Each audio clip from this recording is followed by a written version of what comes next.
आज मैं एक फिल्म देख रहा था।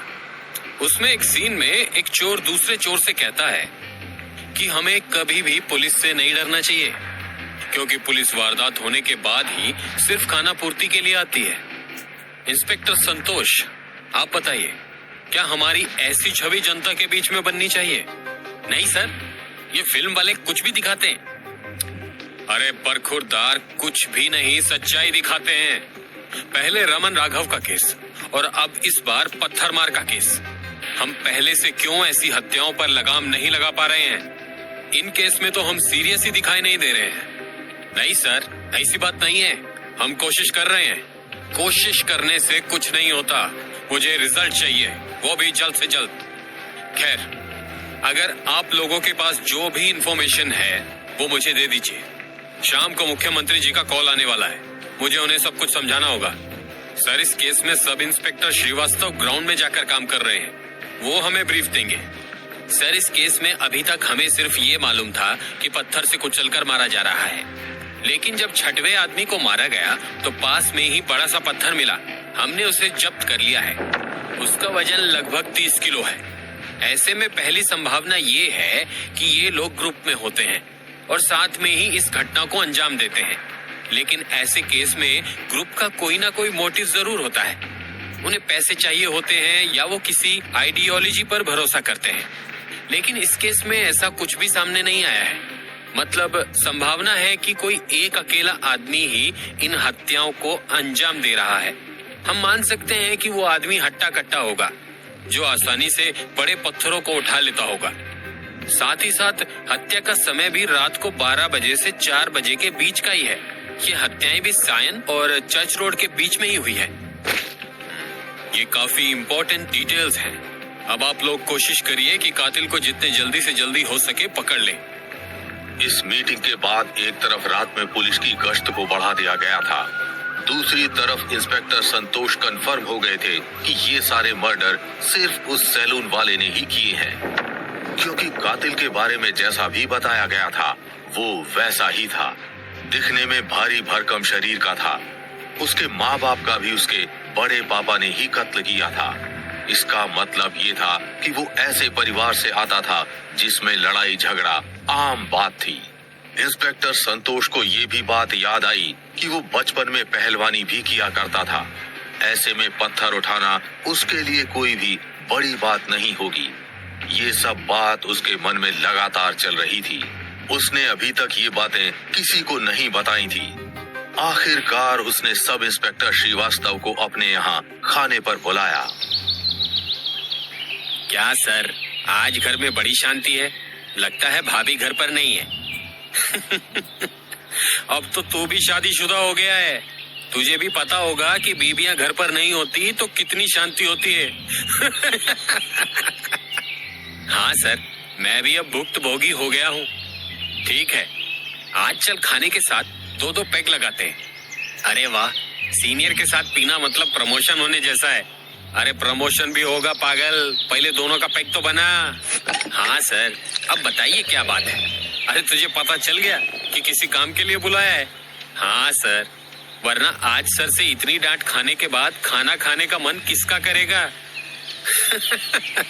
ये भी सही है। देख, पत्थरमार केस में मेरे पास एक स्ट्रॉन्ग लीड है। मैंने किसी को बताया नहीं था, आज तुझे बता रहा हूँ। सर, मतलब ये तो बगल में छोरा और शहर में ढिंडोरा वाली बात हो गई। हाँ यार, बस मुझे ये समझ नहीं आ रहा है कि वो ऐसा करेगा क्यों। मतलब पहले तो अपनी बेटी को लेकर इतने सपने देखता था। सर देखिए, जैसा आपने बताया कि उसे शुरुआत से ही पुलिस पर भरोसा नहीं था। उसे पुलिस करप्ट लगती है। ऐसे में जब पहली बार उसकी बेटी को किसी ने छेड़ा था तो भी उसने आपसे कहा था कि वो उनसे निपट चुका है और उसी समय ही पहला मर्डर हुआ था। मतलब पहला कत्ल ऐसे हुआ होगा। ये तो समझ गया मैं, लेकिन उसके बाद उसने दूसरा कत्ल क्यों किया होगा? सर, उसके अनुसार उसकी बेटी किसी के साथ भाग गई थी और उसकी बेटी के अनुसार उसे किसी ने जबरदस्ती कुछ खिलाकर अगवा कर लिया था। लेकिन दोनों ही सिचुएशन में वो नाई खुश नहीं था। तो ये पॉसिबल है कि उसने ही उस लड़के को मार दिया होगा। पत्थर से चेहरा इसलिए कुचल दिया होगा ताकि किसी को कोई शक ना हो। जैसा आपने बताया कि उसकी दुकान में आपने कुछ वैसी किताबें भी देखी है, तो हो सकता है कि उसे पढ़ना आता हो और वहीं से उसने सब आइडिया लिया हो। हाँ यार, लेकिन उसके अलावा बाकी लोगों को उसने क्यों मारा होगा? सर ठीक से समझ नहीं आ रहा, लेकिन शायद बेटी की मौत की बाद से उसे लगता होगा कि उसे ऐसे लोगों को खत्म करना है। हो सकता है ये सब बात तो उससे मिलकर ही पता चलेगी। सर मैं भी साथ चलूंगा। नहीं नहीं, मैं उससे अकेले में ही मिलकर उसकी मनोस्थिति जानने की कोशिश करूंगा। अगर मैं श्योर हो गया तो तुम टीम के साथ जाकर उसे गिरफ्तार कर लेना। ठीक है सर।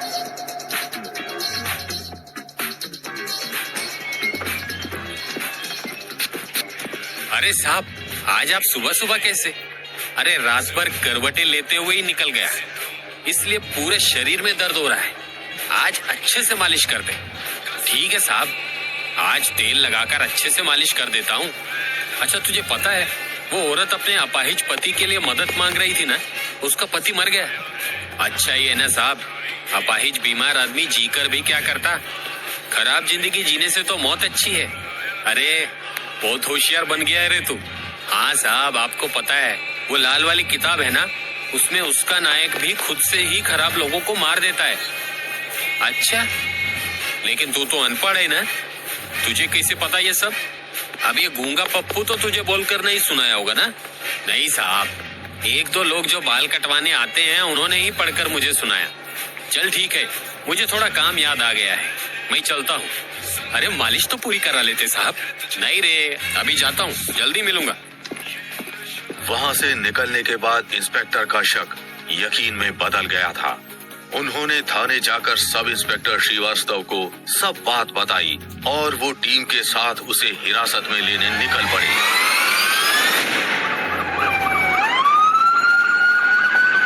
उसे थाने लाने तक कुछ भी नहीं बताया गया था।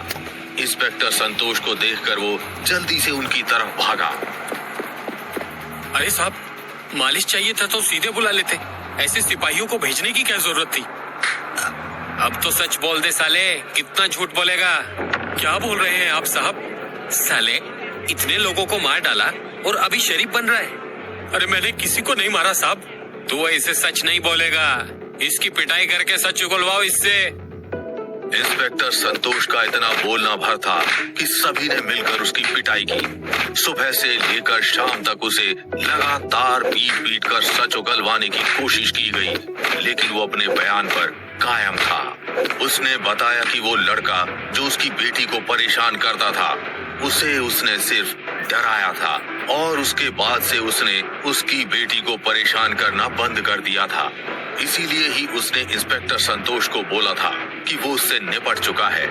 उसने ये भी बोला कि वो दूसरा लड़का जिस पर उसे अपनी बेटी के साथ भागने का शक था, उसे भी उसने कुछ नहीं बोला था। पुलिस चाहे तो उन लड़कों को बुलाकर पूछ सकती है। सर, जितना इसे सुबह से शाम तक कूटा है उतने में ये टूट जाना चाहिए था। हाँ, मुझे भी ऐसा लग रहा है।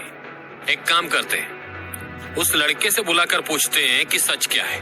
ठीक है सर, वो अक्सर उसी रोड के किनारे ही अपनी छोटी सी दुकान लगाता है, उसे अभी ही उठाकर लाते हैं। जब उस लड़के को उठाकर लाया गया तो उसने भी ठीक वही कहानी बताई जो नाई ने बताई थी, और जिस तरह से नाई डर गया था उस हिसाब से भी कहीं से नहीं लग रहा था कि उसने खून किया होगा। इतना सब होने के बाद इंस्पेक्टर संतोष ने अपना माथा पीट लिया। तभी सब इंस्पेक्टर श्रीवास्तव अचानक बोल उठे। सर, आपको नहीं लगता कि ये काम उसका गूंगा बहरा नौकर पप्पू कर सकता है? आपने बताया था कि उसे फुटपाथ पे ही लोग पीट रहे थे, उसके बाद से ही उसे इस नाई ने अपने पास रख लिया था। हाँ, ये बिल्कुल हो सकता है। देखने में भी हट्टा कट्टा था और उसके पास लोगों को मारने की वजह भी थी। जल्दी से जल्दी सैलून जाकर उसे भी उठाकर लाओ। जिस हिसाब से इस केस में सस्पेक्ट बदलते जा रहे थे, उस हिसाब से कातिल को पकड़ पाना मुश्किल ही लग रहा था। खैर, जब पप्पू को पकड़ने पुलिस गई तो पता चला कि वो सैलून में नहीं है। इस बात से इंस्पेक्टर संतोष थोड़े निराश तो थे, लेकिन उतने ही खुश। इसलिए क्योंकि उन्हें लगा कि नाई को थाने ले जाते देखकर उसके मन में भी डर बैठ गया होगा और उसी वजह से वो भाग गया होगा। इसलिए इंस्पेक्टर ने पुलिस की 2 और टुकड़ी गश्त के लिए भेज दी। देखते ही देखते रात का तीसरा पहर लग चुका था।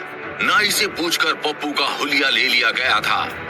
इंस्पेक्टर संतोष को पूरी उम्मीद थी कि जल्द ही पप्पू को पकड़ लिया जाएगा। सर, पप्पू मिल गया है। अरे वाह, मुझे पता था कि वो हमसे बचकर ज्यादा दूर नहीं जा पाएगा। सर, दरअसल पत्थर मार ने 7वां कत्ल कर दिया है और पप्पू मारा गया है। क्या पक्का वो पत्थर मारी है? हाँ सर, सिर को पूरी तरह से कुचल दिया गया है। उस नाई ने जो भी थोड़ा बहुत उसका हुलिया बताया था, उसी से इसकी पहचान हुई है। उनके पास बोलने के लिए शब्द नहीं थे। पत्थर मार को पकड़ने के लिए जिसे भी सस्पेक्ट माना गया था, उनमें से कोई भी पत्थर मार नहीं था। उस नाई को भी छोड़ दिया गया। लेकिन अब इंस्पेक्टर को उस औरत की वो बात याद आ रही थी जब उसने कहा था कि पत्थर मार कोई और नहीं, बस एक साया है।